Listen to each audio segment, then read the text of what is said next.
সর্বপ্রথম ঢাকা বিশ্ববিদ্যালয়, शाबाश बेटा। রাজশাহী বিশ্ববিদ্যালয়। স্পিড তো বেশি, এত স্পিড কেমনে লস তোরা?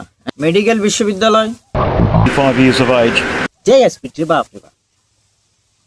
বাংলাদেশ প্রকৌশল বিশ্ববিদ্যালয়, এমন স্পিড। গুচ্ছ বিশ্ববিদ্যালয়, যে স্পিড রে ভাই। জাতীয় বিশ্ববিদ্যালয়, তুই কি ইঞ্জিন টিঞ্জিন নাইনি?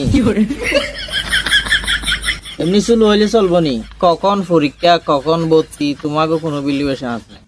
হ্যাঁ, এই অনার্স করতে করতে তো 7 বছর চলে যায়, ডিগ্রি করতে করতে তো 4-5 বছর চলে যায়। এমনি স্পিড কম কা, স্পিড বাড়াইতে পারো না? হ্যাঁ, স্পিড বাড়াইতে হবে। জাতীয় বিশ্ববিদ্যালয় স্পিড বাড়াইতে হবে, নাইলে হুলা হাইন গো বুড়ো হয়ে যাইব, বুড়ো হয়ে যাইব। মাস্টার্স পার করতে গেলাম।